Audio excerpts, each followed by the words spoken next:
This clay is a Valentine's clay, so it's a high-fine stoneware, so it should take us, it means that it makes things, I find it's hard wearing, which is what I'm after with most of the things that I make.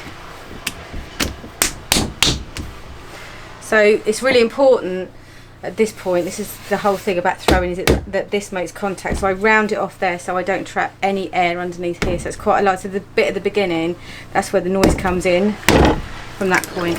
When I was very little, like 4 or 5, I think when I went to school, my mum went to what would have been adult education, like early adult education, and when I was sick, which wasn't very often, she would take me along to this funny little stone pottery that was next to a farm, and it was amazing. And I just sit and make things out of clay, like most kids do. They kind of accompany their parents. I've had loads of kids here that do that.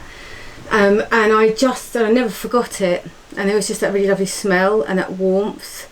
You could just smell, I don't know if you could smell it when you come in, that smell of dry clay that you kind of get, and there's just something familiar about it, and I don't know what it is. And it was kind of damp and, I don't know, the smell of the kiln going. And I was always really happy to go back with her when that happened. And I forgot about it for years. I just didn't do any of it. And I went to school, went through all the kind of like art side of it. Went to art college, did 3 years foundation stuff, and couldn't pinpoint where to focus myself. I really didn't know what to do. So I'd never done any ceramics at art college, and I went off and I went to Bristol for I applied, went through the clearing process, and I went and saw this guy called Mike Hughes, who was running the course, who was one of life's really magical, amazing people. He wasn't a potter himself, it was running his course. And I put my books on the table and I just said, I really think I need to do ceramics. And he said, so do I. And I was like, what an absolute trust and faith he had in whatever I put down on the table. And then I just had a brilliant time. Went to university, 3 years in Bristol. And I was very fortunate. He was magical. He was a magical, amazing human being. One of those people that you just kind of meet and you're like, he was, thanks to him, there was a moment where he just changed my life. He was pivotal. And I'm very grateful to him. He's not alive anymore, sadly, but he was just magic. He named one of his daughters after his favourite architect. He was just a bit bonkers and eccentric and amazing, and had absolute faith, so I'm very grateful. And so I went to Bristol, did that, and then I was still making in a real haphazard way because I wasn't very familiar with the material. It was really strange, and then I got on the wheel, and then that was it. That was it. It was like giving somebody a Ferrari or their favourite car or whatever. I was on, and I feel like I've kind of never looked up. Got on the wheel, and that was it. And I like making all sorts. I love the process. I love all of it. But once I'm on the wheel, I'm gone. I'm in. I'm done. Strength, that was upper body strength. So there's a rule of thumb that you do that twice. It's called coning.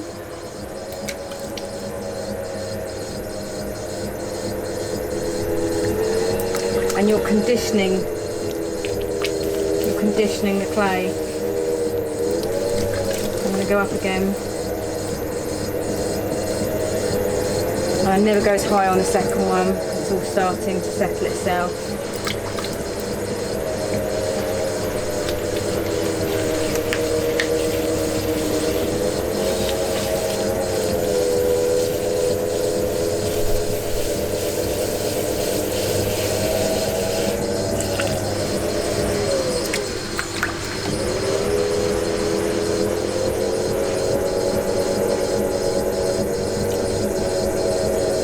Going to start finding the base of the pot, and I know by eye now really, so I have to work out if I'm going to put a foot ring in or not. So if I'm going to have a foot ring, I'm going to leave some weight in the base.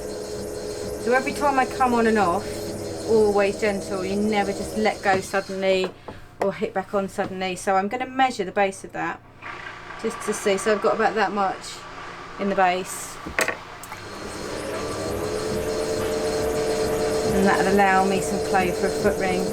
So I've opened it up and I'm going to make a bowl with a gentle curve. So underneath here, my thumb is just gripping from the outside, and I'm going to start drawing the clay up.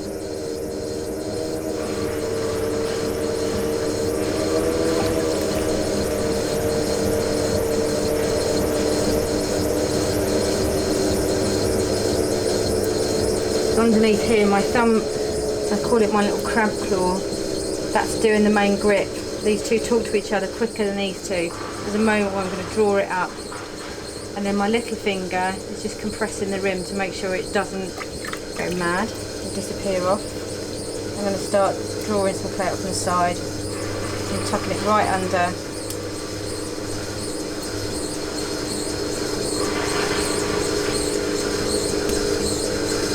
Bringing that up. And it's important to keep, you make quite a steep bowl. You don't make that shape straight from the beginning. As you trim a bowl, there's always a second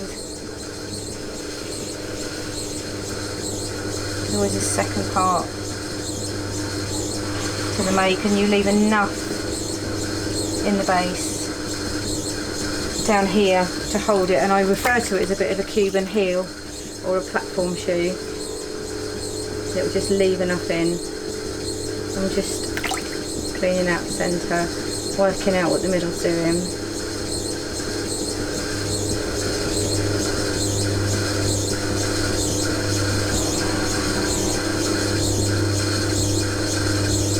Checking that shape out. Right, and I'm going to use this to undercut. I'm just going to take some of that out under there. Just give the bowl a bit more room to kind of breathe, just to open out a little bit more. And then I'm going to use this kidney to shape the inside to help that curve. It's quite important that where the side meets the base is a smooth join, and quite frankly, when I'm teaching I refer to it as a sexy curve. It's got to be a sexy curve. That little transition from the base to the side. So there's a bit where I'll sit just at that point.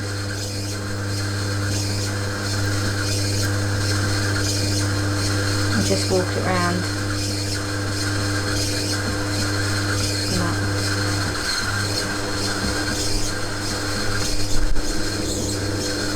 So it's really important that that breath while you're working on it is working, that it's happening. If you're stressed, or if you're not breathing, or you're holding your breath, it will come out, it will find its way out onto your pot. Okay, and then this little bit is a little bit of chamois leather, and I just run this across the top. So, and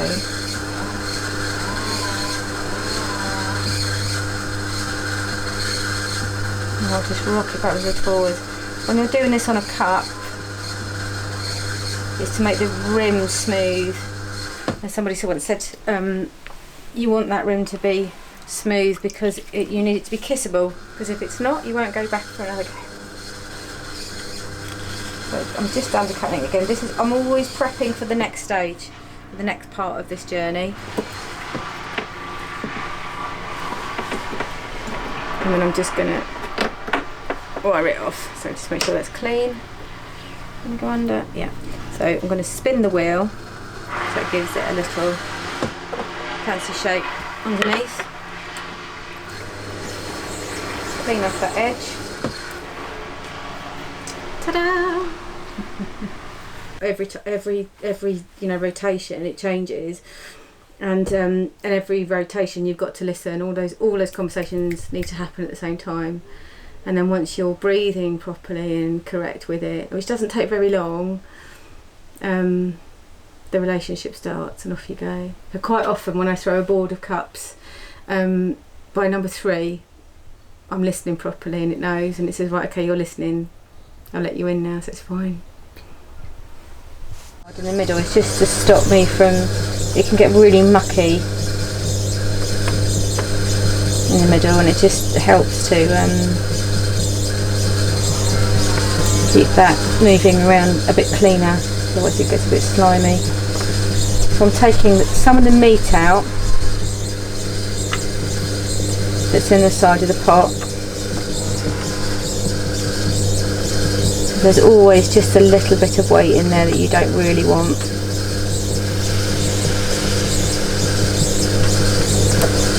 So I'm creating the outside of the foot ring first.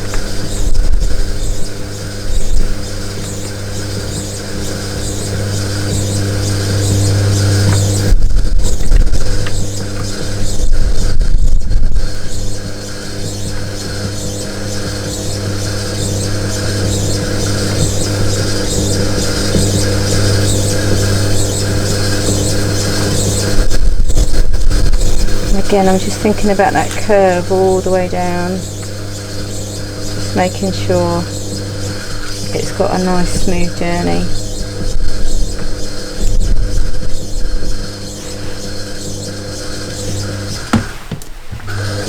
And then I just use a kidney just to smooth that off, just to make sure that edge is nice and soft. And then I'm going to go in, once I've established the outside ring, I can then go in for the centre. So firstly I use the corner of the tool to mark where that foot ring's going to go. And then I'm going to start in the centre. I'll take the centre part of this out.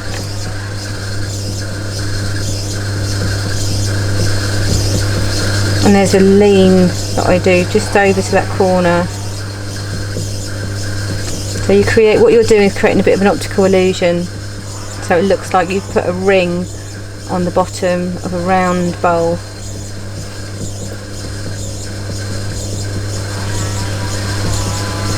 And always do the outside first and then come back to the centre part.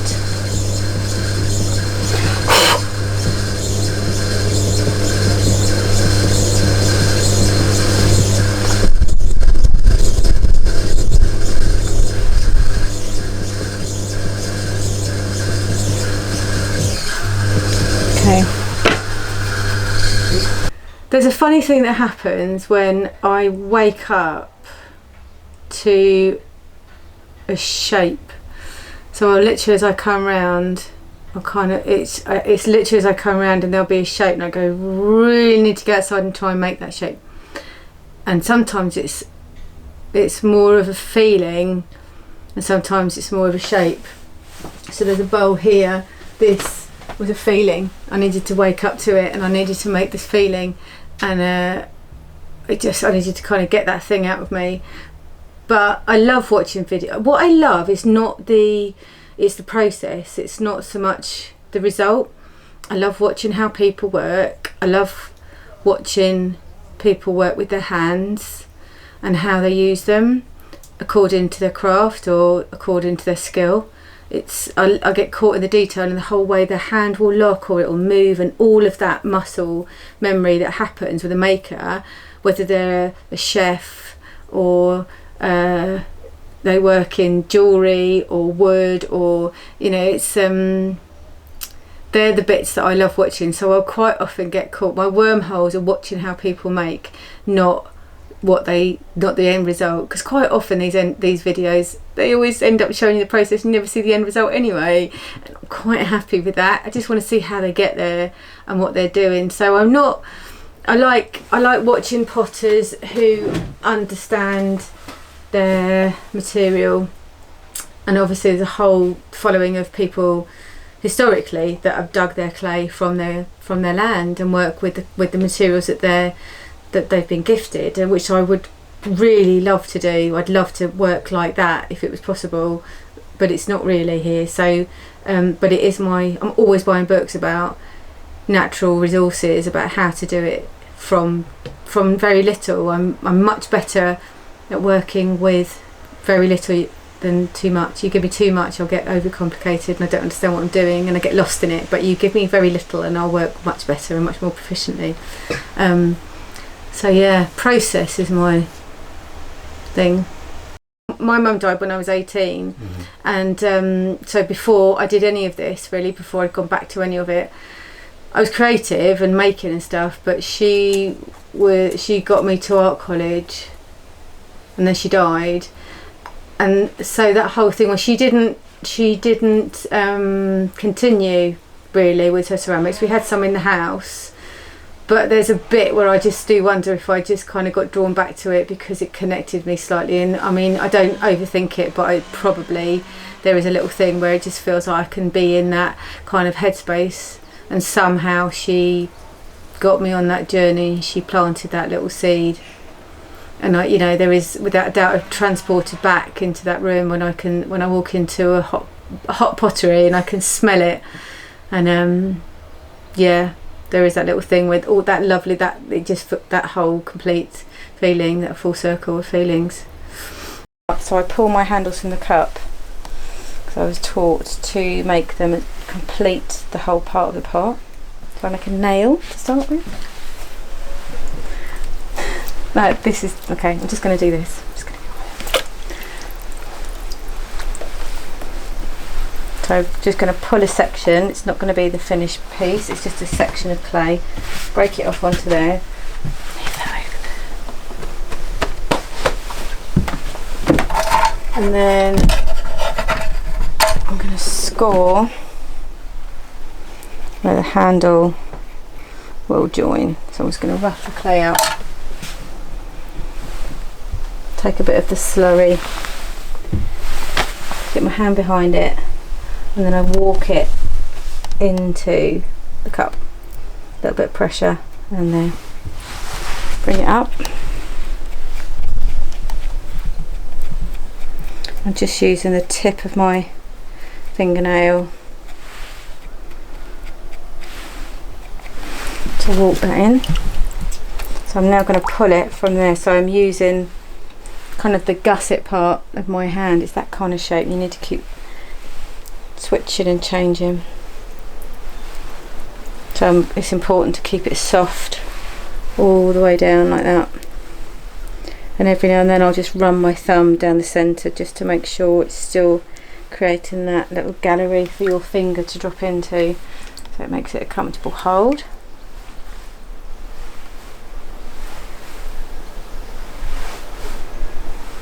Okay, and at this point I'm just going to tuck it under there, and I give it a little tickle because I want that curve to be really,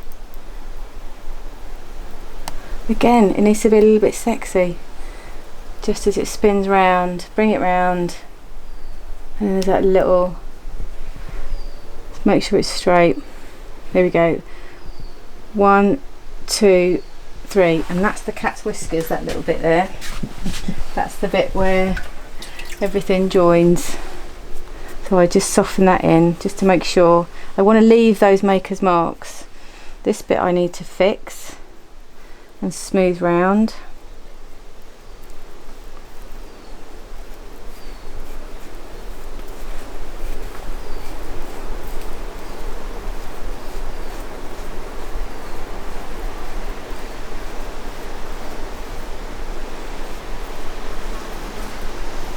So it should look like it's completely, I'm not adverse to any kind of handle. I just love a handle, I love no handle.